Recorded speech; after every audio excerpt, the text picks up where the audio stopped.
standing out isn't about sending more emails or just shouting louder. It's about genuinely being different and providing more value than your competitors. Brands that succeed, the crowded inbox, are the ones that are fundamentally rethinking their approach rather than just optimizing traditional promotion tactics. Dealing with kind of these inbox overload challenges, definitely start with value first content, since it's going to immediately change how customers and subscribers perceive you and your brand and your emails. Measuring success based on engagement, quality, and customer relationships, not traditional metrics like open and click rates, which can mislead your information. It's a metric, it's important, but it's not the only important metric you got to think about. And the brands that win in these really competitive markets are those that build these genuine relationships and provide real value rather than just trying to grab attention through gimmicks. What's up, Chase? How you doing, dude? I'm doing well, thanks. How you doing? I'm good, man. I feel like it's been forever since we shot a pod. It hasn't been, but it feels like it has been, no? Yeah, no, I miss you. I'm excited to be back. Hopefully the listeners didn't miss us too much. Yeah, no, I'm excited. I mean, it's only been 7 days in their world, so I don't know. Anyways, we got a lot of exciting stuff coming on the agenda into the future here. We've got Black Friday coming up, the new year, Q5 coming out. We got some projects we're going to share next week on next pod. But dude, today I want to talk about overcoming the inbox overload. I'm talking about standing out, giving strategies, and basically a competitive market, which is e-commerce here today. Yep. So you ready to shoot this pod, dude? Let's do it. Let's run it. All right. In 3, 2, 1. From the open to the click, they're the masters of the flow. Just watch your list grow and your leads turn to gold. Did we retain you so far, or do we have to extend it? If you want results, you know you gotta send it. Yeah, you know you gotta send it. Yeah, you know you gotta send it. Yeah, you know you gotta send it. What is up, everyone? Welcome back to Send It, where we discuss anything and everything retention marketing, specifically in e-commerce, email, and SMS marketing. My name is Jimmy Kim, and I'm here with my co-host, Chase Dimond. All right, Chase. So today we're tackling one of the biggest challenges in e-commerce email marketing: how to stand out and cut through the noise when your customers' inboxes are absolutely flooded with promotional emails. Yeah, Chase. Hold on. There's this old stat that the average consumer receives 121 emails per day. And I think that number is completely off these days.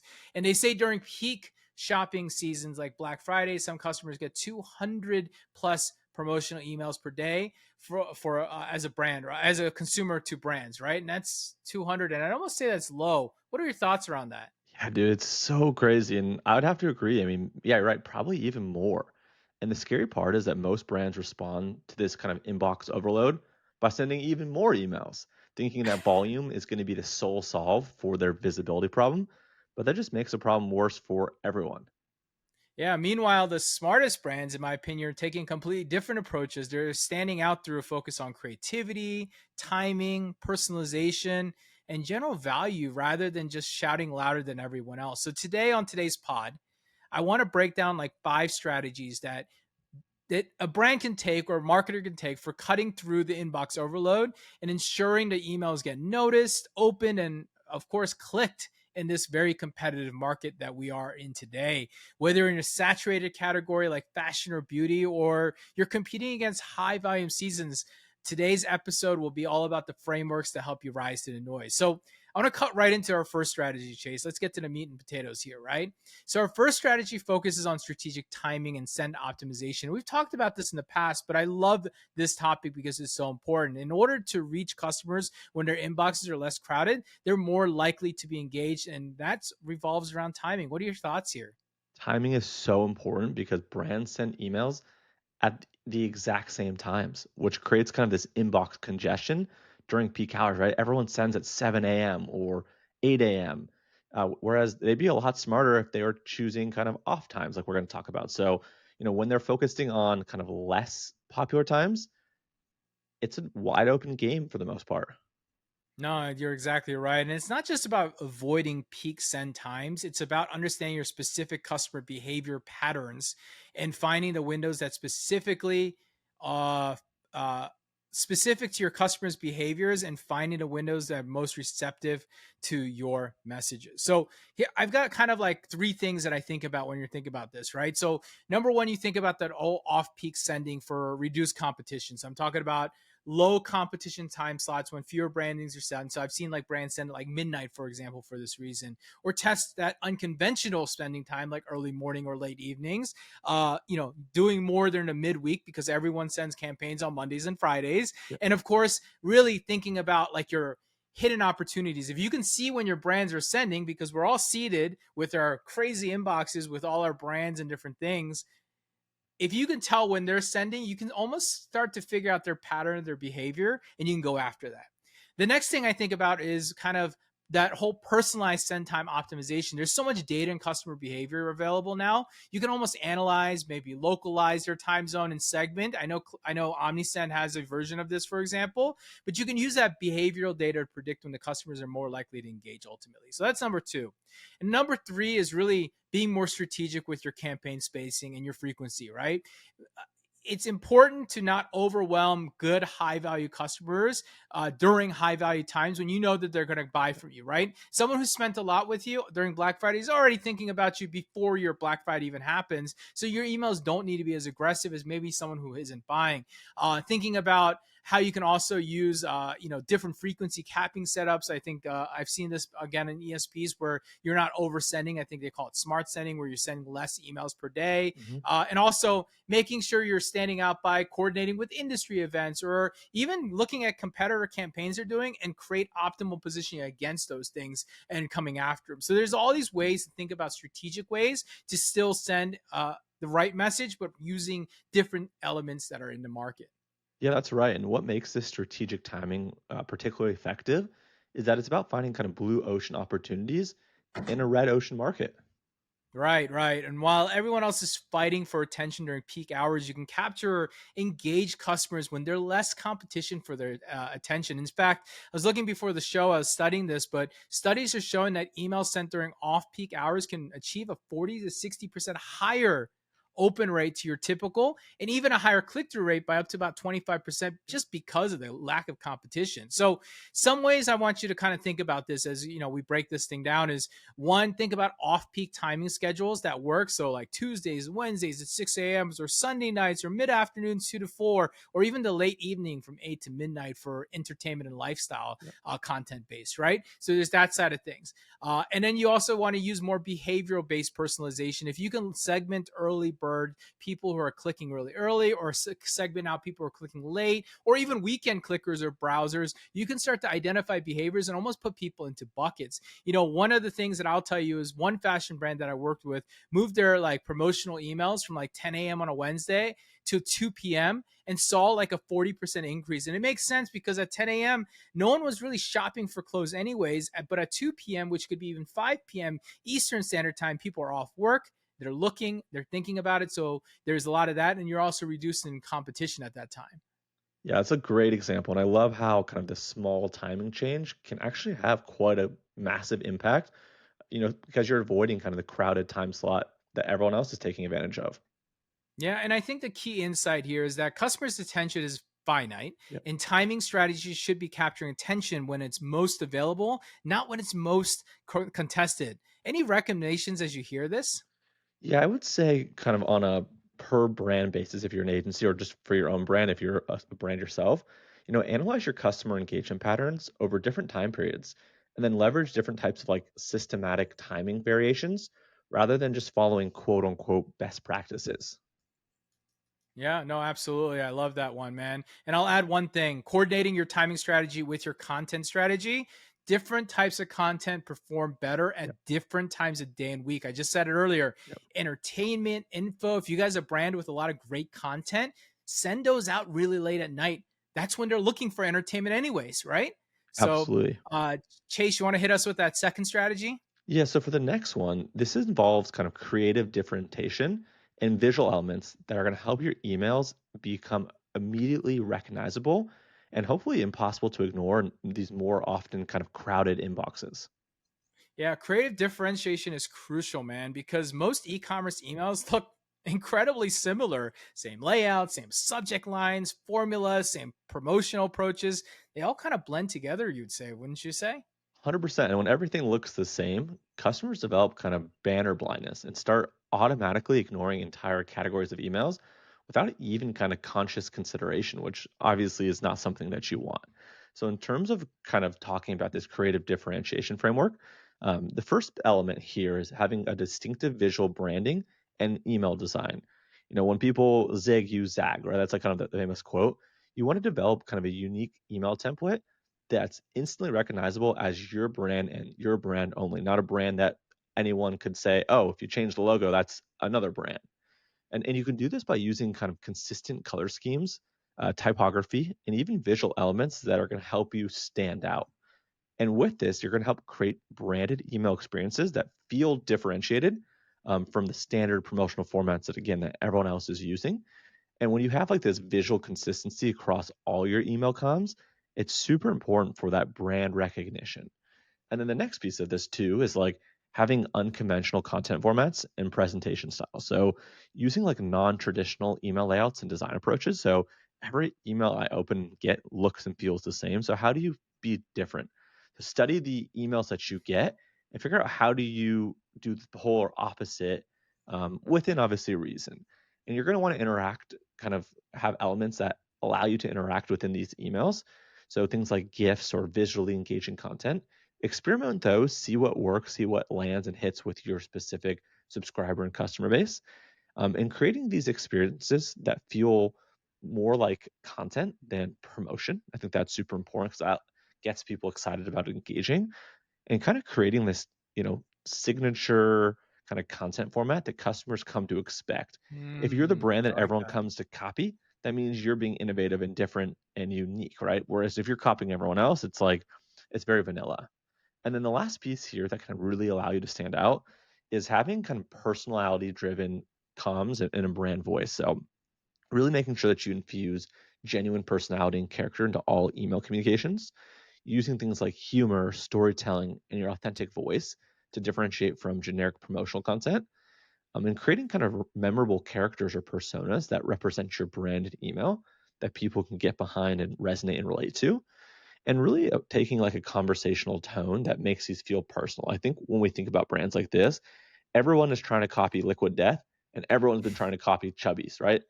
Yeah. There's probably a couple others that people try to copy, but those are the two that I think have done all these things so well that now everyone is trying to be like.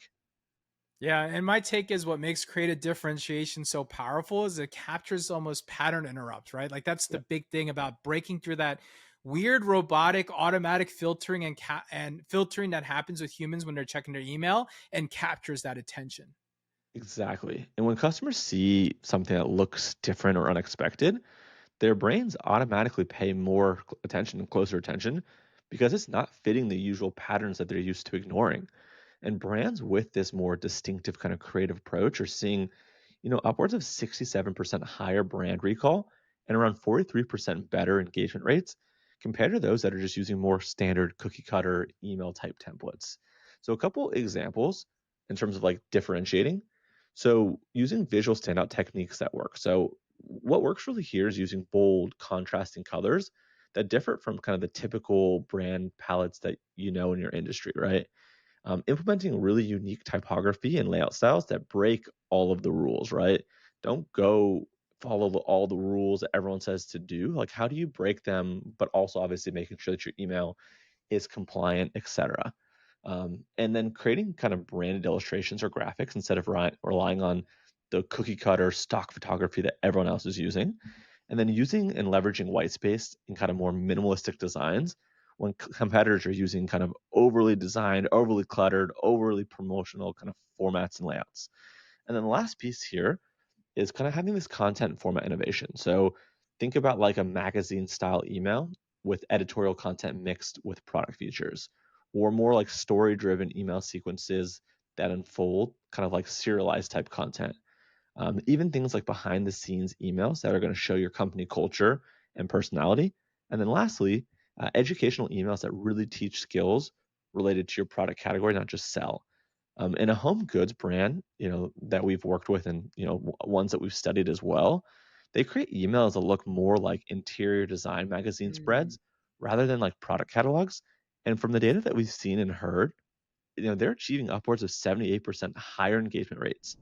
Hey there, it's Chase. Just quick 15 seconds of your time because I have something really fun to share. Did you know that between myself and Jimmy, we have over 20 years of experience in email marketing specifically? And recently, we put our minds together and created a certification program that takes all of our knowledge to share it with you.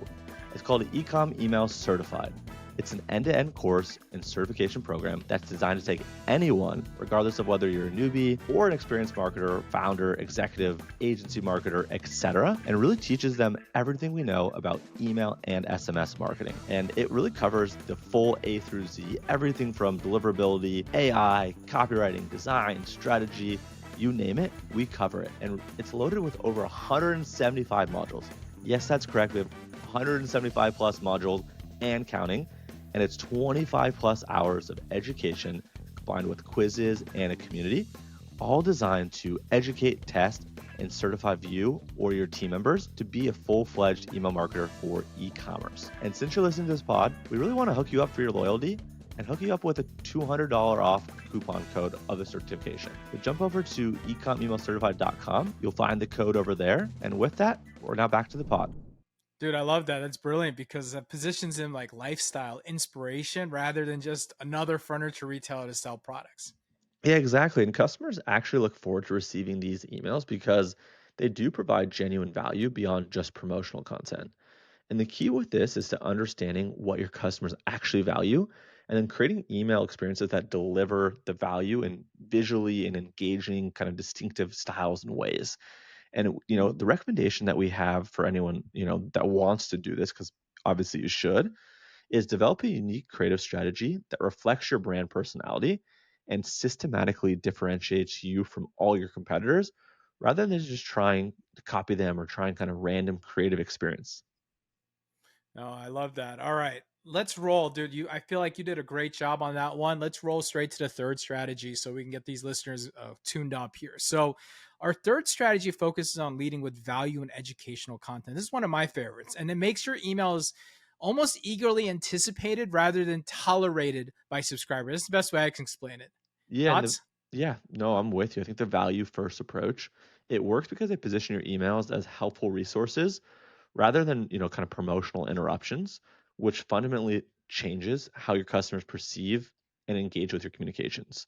And when your customers genuinely benefit from your emails, they're going to start looking forward to receiving them and they're going to prioritize them over kind of the promotional clutter from every other brand in their inbox.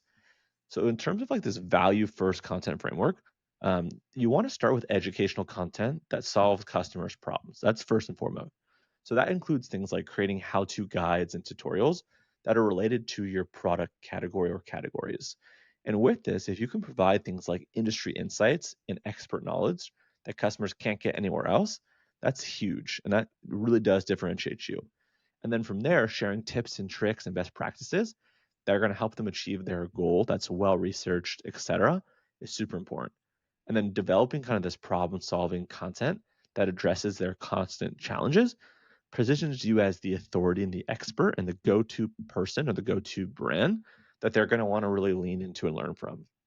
And then, kind of tangential to that, we have this kind of entertainment and lifestyle content integration. So when you can create like engaging, entertaining content that customers enjoy consuming, that's huge. And you can do that through developing lifestyle content that's going to help tie and connect your brand with to your products without being overly promotional.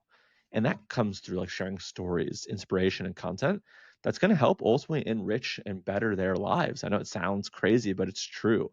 And when you can build these content experiences that customers would consume, even without a product interest, that is when you hit the jackpot. And then the last piece here is creating kind of this exclusive access and insider information. So we've talked about this, right? But providing behind the scenes access and exclusive insights, sharing industry trends and early access to content and information drops. Creating this VIP experience that feels really exclusive and rich for your best email subs or your best SMS subscribers. And then again, offering insider only knowledge and expertise that demonstrates your authority. If you do this, you're going to be in a league of your own from everyone else that is just doing the bare minimum.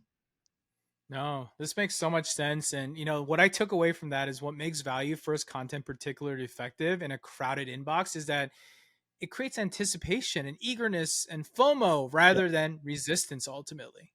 Yeah, that's right. And when customers know that your emails consistently provide value, they're going to actively look for them instead of automatically deleting them or marking them as read with the other promotional junk that they get.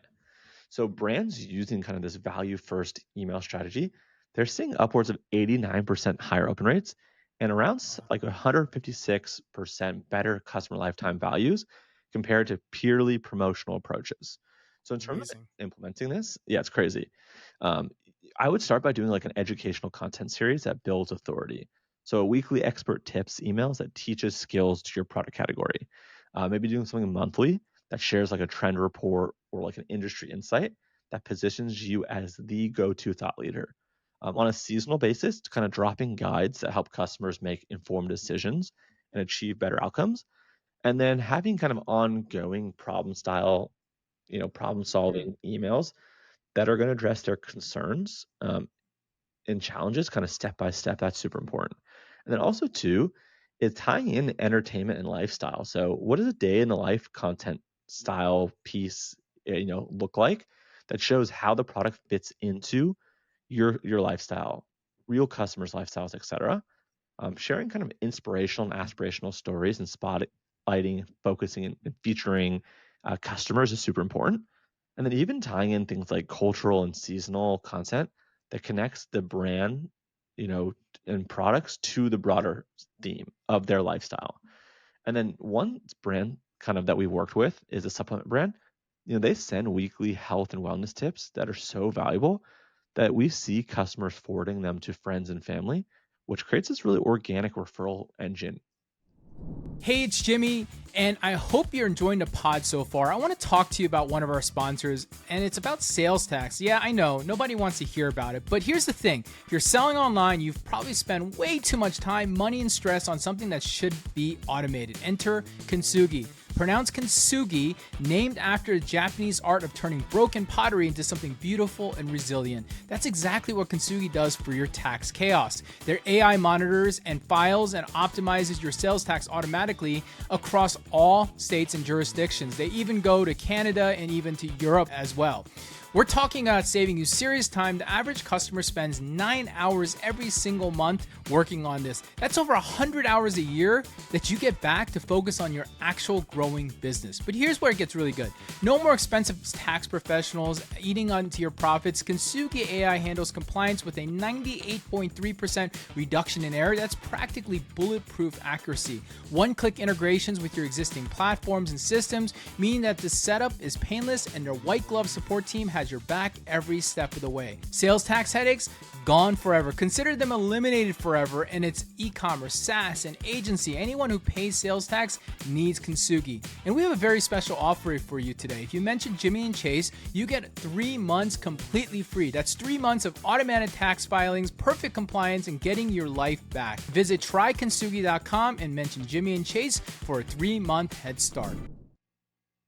It makes a lot of sense here, and I think that's the holy grail of email marketing. Content so valuable that customers become advocates and share it naturally to a friend because it genuinely helps people ultimately. Dude, yeah, you nailed it.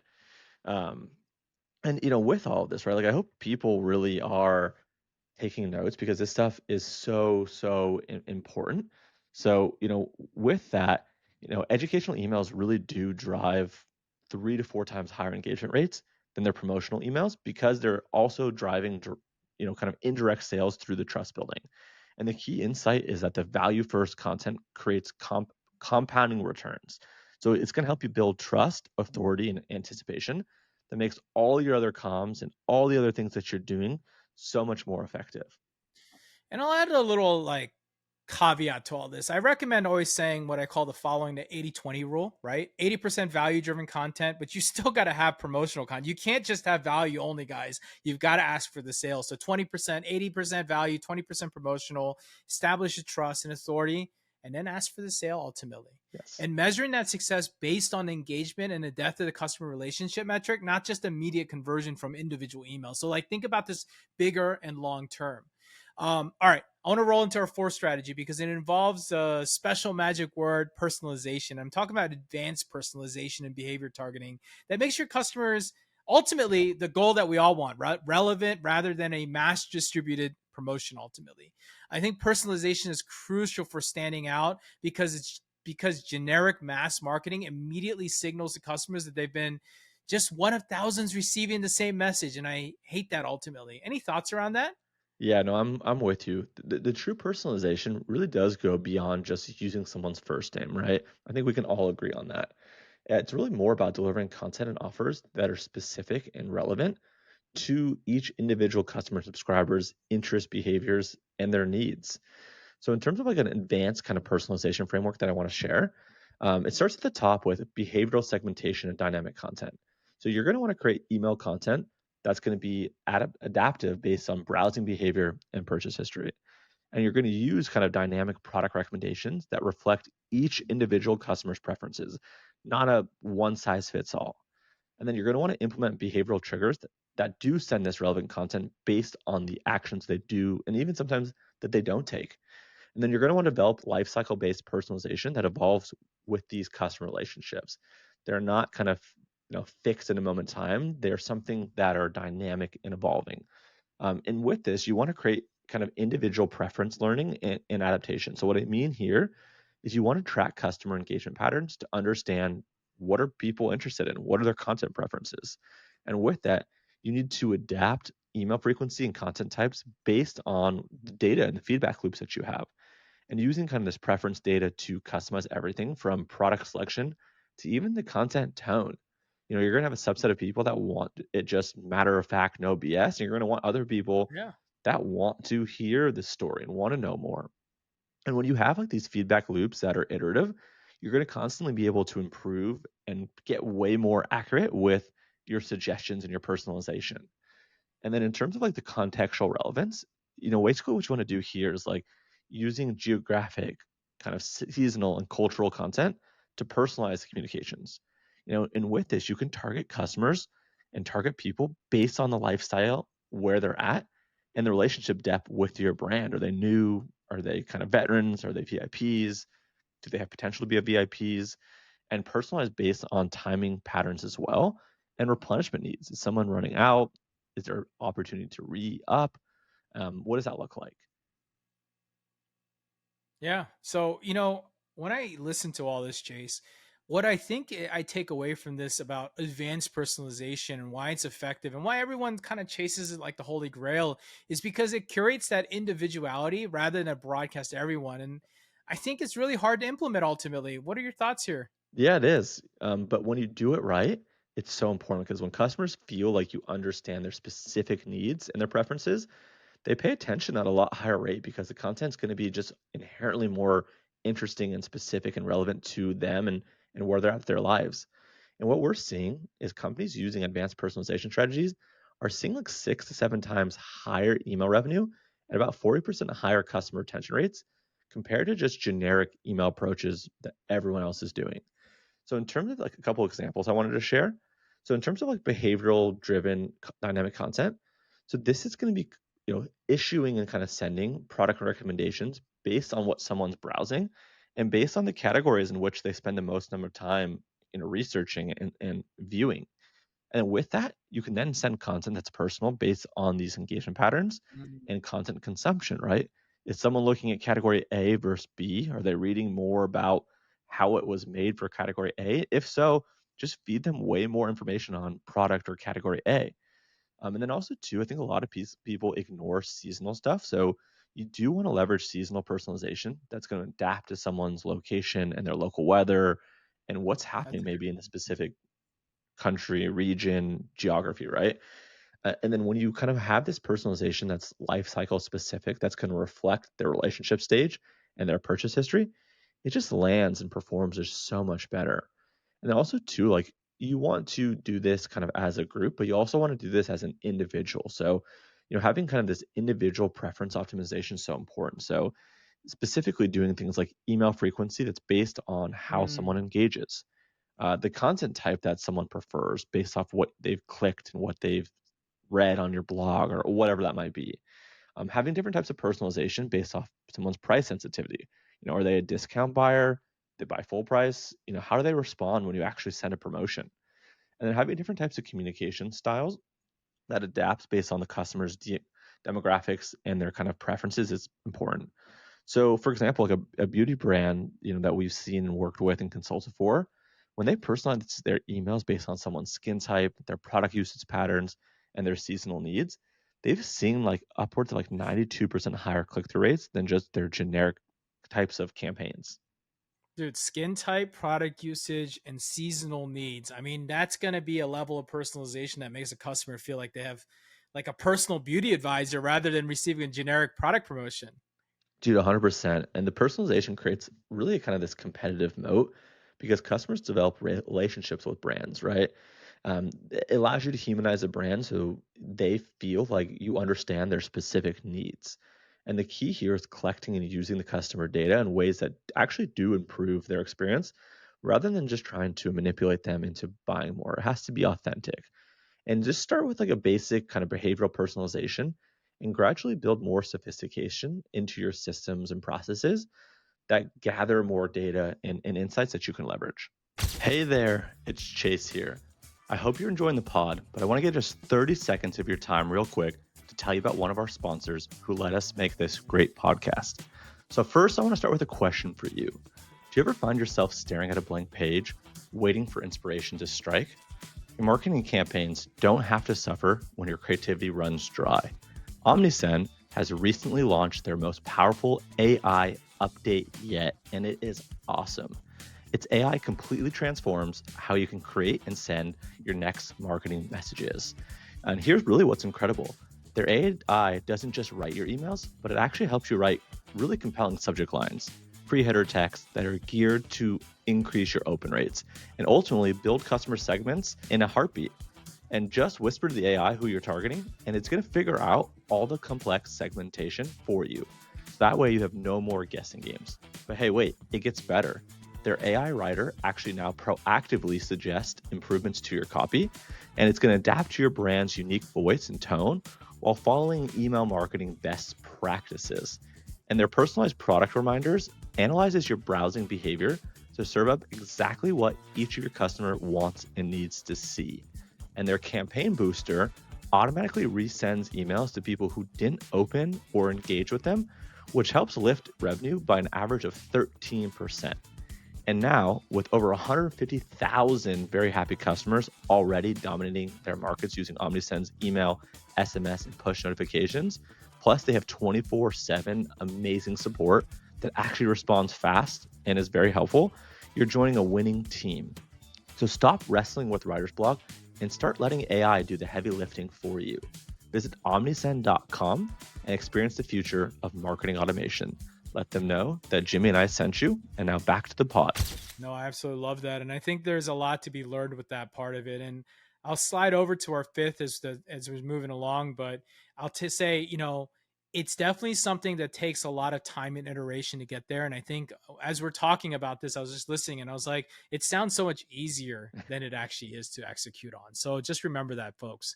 All right, our fifth and final strategy involves creating exclusive community experiences and insider access that makes your emails feel special and valuable rather than just another professional message.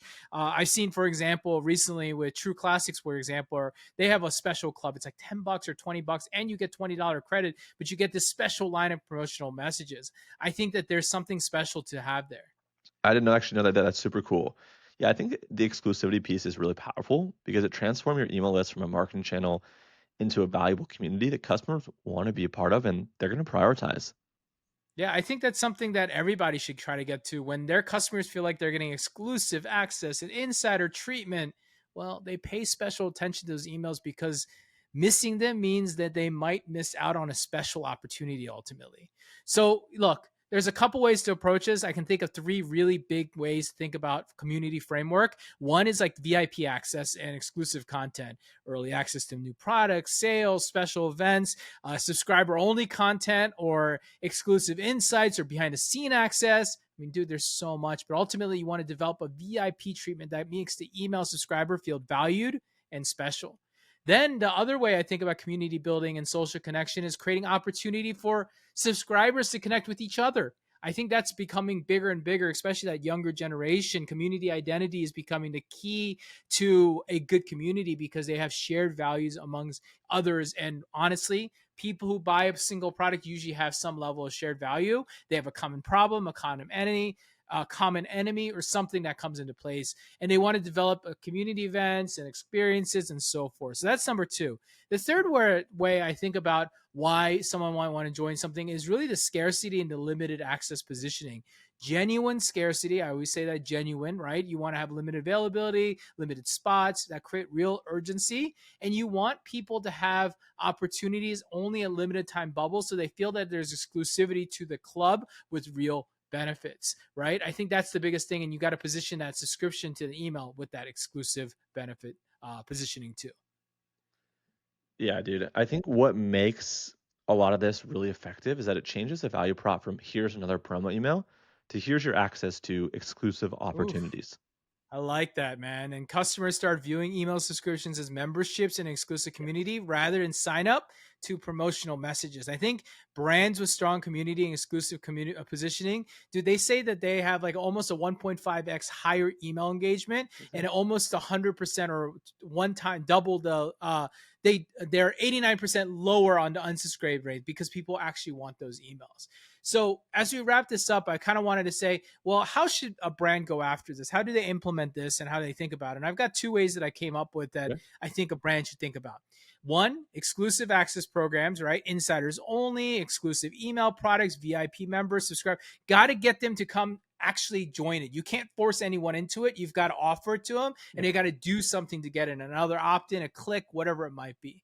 And the second thing I think about is like the community building incentives, right? Customer spotlights, exclusive Facebook groups or online communities, community challenges. Dude, there's so many ways to bring people together. It can just be as simple as UGC with a hashtag ultimately that goes into market. You know, I was looking at this one outdoor brand and they created something called the Explorers Club email community, which was It's cool. exclusive trip planning content and members only gear launching. And they had huge open rates on that. I heard something like 70, 80% of open rates with that.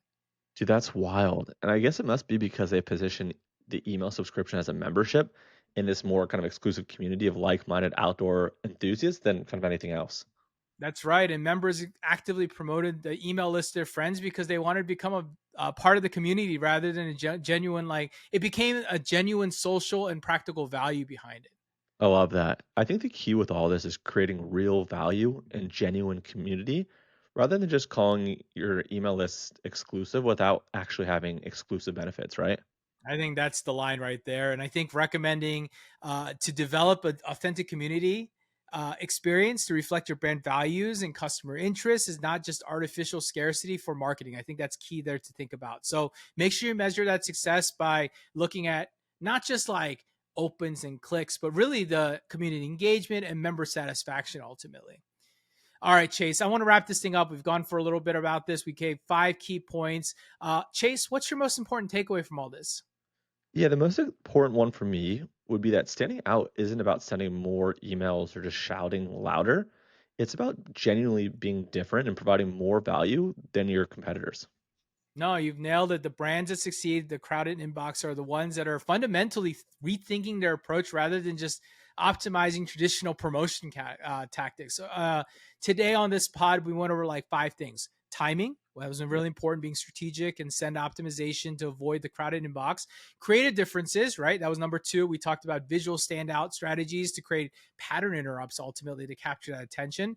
The third thing we talked about, one of my favorites, is your value first content and education approach that makes the customer feel and look forward to your next emails. Then we talked about personalization, the big P word ultimately, and how we got advanced with behavioral targeting and making emails feel more relevant than ever. And then the last thing we talked about was exclusive community, right? Insider experiences, special VIP clubs that really just make those email lists more special because they're double or triple opting in and they're confirming their want and desire to be there, even in a paid situation. Look, the average consumer receives 121 emails per day. That's what they say. I still think it's a lot more, but making differentiation is so crucial for success.